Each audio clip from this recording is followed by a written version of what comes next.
I trained Chiron for 4 years. She was the best I had raised in 2 decades of running the proving chase, fast on the stalk, patient on the weight, disciplined enough to hold a crouch for 6 hours on wet ground without shifting her weight. Her claws drew clean.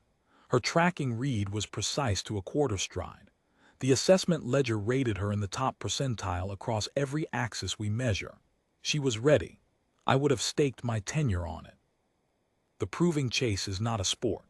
It is the oldest institution the Veshkai still maintain, 900 years of recorded trials, each one a live quarry pursuit across a measured tract, witnessed by a senior tracker and logged to the grid. An apprentice who completes it earns adult standing. One who fails may attempt again in a year. One who refuses forfeits standing permanently. Every Veshkai adult alive has walked into that forest once and come out changed.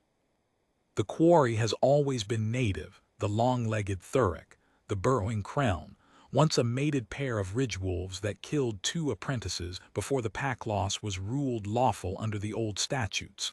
9 centuries, thousands of trials. The chase had never failed to produce a measurable result. The human arrived on the 3rd morning of the cycle. His name was Halder. He came alone, on foot, from the survey station at the edge of the Kesril tract, wearing a standard-issue patrol harness over a faded field jacket, a canteen on his left hip, and no weapon I could identify. He was not young. His hair had gone to gray at the temples, and his hands were scarred across the knuckles in the way that suggests decades of field work, not combat. He signed the volunteer waiver without reading it, handed it back to my adjutant, and asked where the tree line started.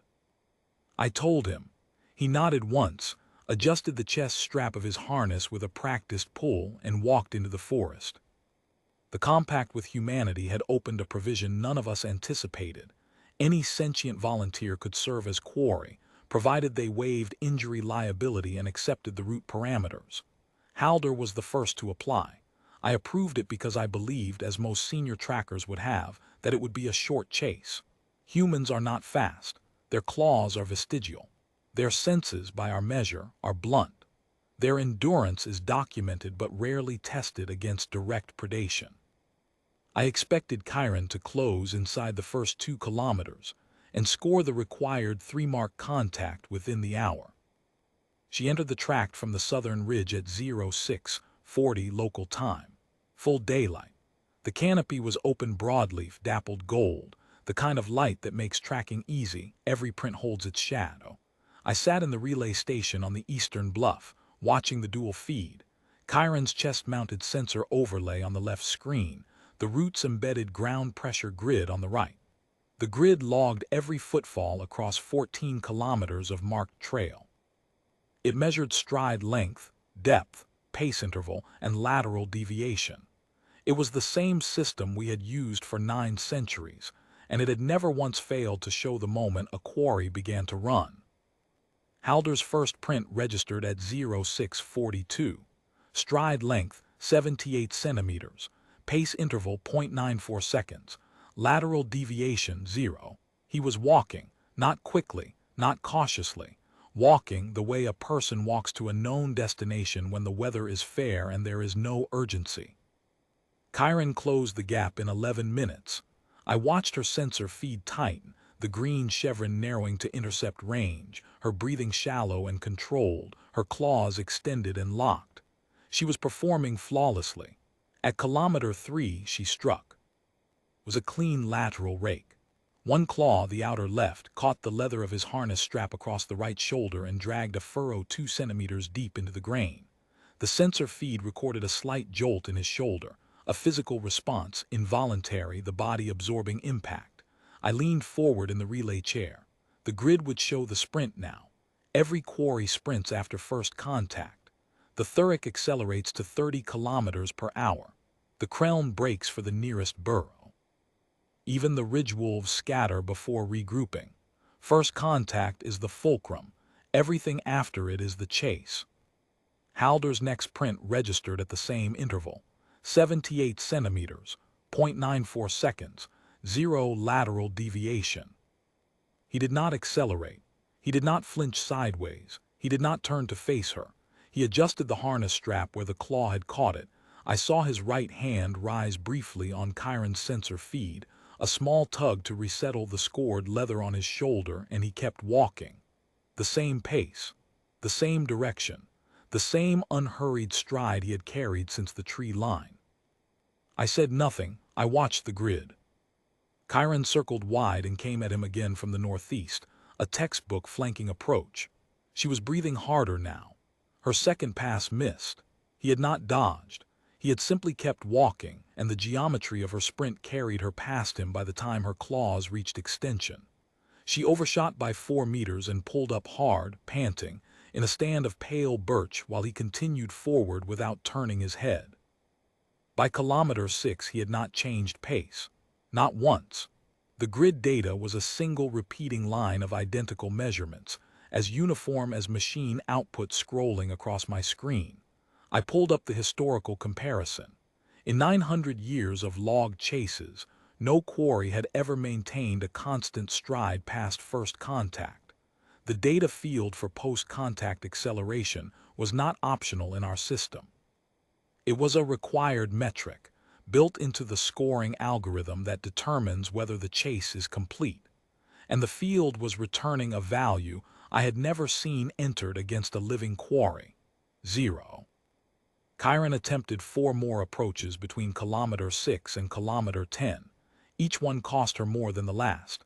She was sprinting to close distance, pulling up when she missed, circling wide to reset her breathing and sprinting again.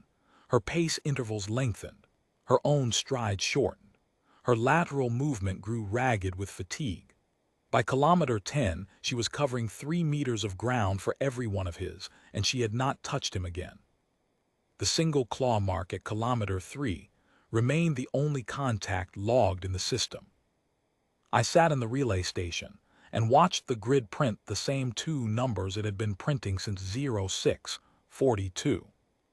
78 centimeters, 0.94 seconds. He was not evading. He was not using terrain for concealment. He was not even looking back. The sensor feed from Chiron's chest unit showed the back of his faded jacket, the collar, the scored adjustment strap of the harness sitting plainly visible on his shoulder, and beyond him the dappled gold light of the trail ahead. He was looking forward, walking forward. At the same pace, he had entered the forest 2 hours before. By kilometer 12, Chiron had stopped attempting contact. She was trailing at 40 meters, her claws retracted, her breathing audible on the relay. I could hear the small involuntary sounds of her fatigue, the dry click of her jaw resetting, the rough scrape of her foot pads on exposed stone. She was not injured. She was not afraid.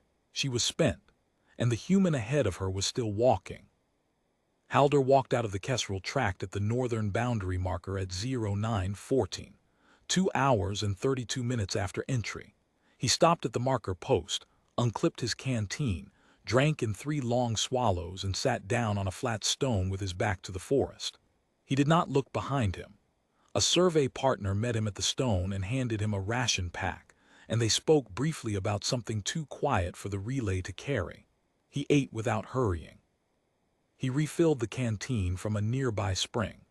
Then he stood, resettled the harness on his shoulders with the same practiced tug I had watched him use at the tree line, and walked toward the survey station without ceremony or backward glance. Chiron emerged from the tree line 51 minutes later.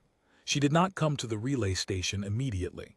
She sat in the clearing at the forest's edge for a long time, her knees drawn up, her claws retracted and still. When she finally climbed the bluff to the station, her hands were steady but her eyes were not.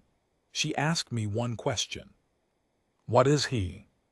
I did not answer, because I did not know what to say that the grid had not already said more clearly than I could.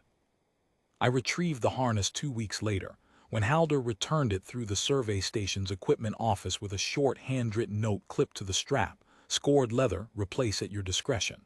I did not replace it. I brought it to the relay station and held it under the daylight panel and studied the mark. 1 claw, 2 centimeters into the grain. The furrow was shallow, not because Chiron lacked strength, but because the contact time had been too brief. She had been at full extension and full speed. He had been walking. The geometry did not favor depth. I mounted the strap under glass beside the grid printout from that morning. 14 kilometers of tracking data, 2 columns wide, every row identical. 78 centimeters, 0.94 seconds. The printout runs to 3 pages. It does not vary on any of them. We have not run the proving chase against a human since. Not because it was forbidden, because no apprentice has volunteered to try.